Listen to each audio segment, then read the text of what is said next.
Dans fin de vie, il y a le mot fin, mais il ne faut pas oublier aussi qu'il y a le mot vie. Et c'est pas parce qu'on est en fin de vie qu'on n'est pas en vie. Donc c'est forcément respecter la vie du patient, lui accorder des moments de vie heureux et confortables dans cette période-là.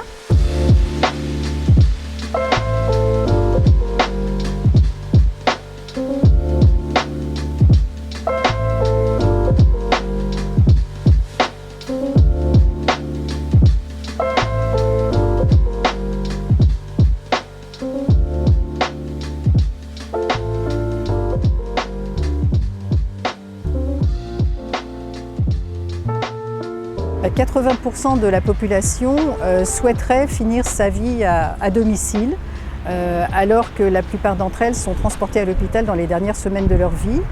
Jusqu'à présent, nous avons accompagné des personnes à domicile, mais parfois avec des bénévoles qui viennent de loin. Là, l'idée, c'est de recruter des personnes dans le quartier. Le fait de ne pas avoir de déplacement à faire fait qu'on pourra accompagner plus de patients. Et puis on s'est bien rendu compte lors de la dernière pandémie que d'avoir des personnes proches de chez soi permet de se sentir beaucoup moins isolé.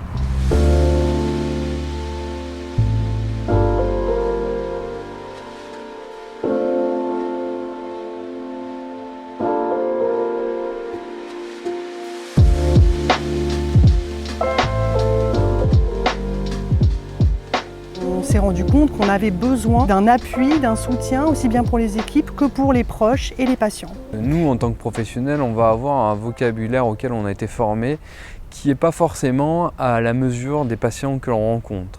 Le bénévole, il va venir de l'extérieur, il a été formé aux soins palliatifs, mais il va peut-être utiliser un vocabulaire qui sera plus adapté au patient et à sa famille et qui permettra peut-être de faire passer des messages plus clairs que nous, en tant que professionnels. Je pense que quelqu'un extérieur qui n'est pas un soignant, qui n'est pas un membre de la famille, pour un patient, ça peut être très soutenant. Il peut avoir une parole un peu plus libre avec cette personne-là qui n'est pas un proche, où il n'y a pas d'affect, mais qui n'est pas un soignant.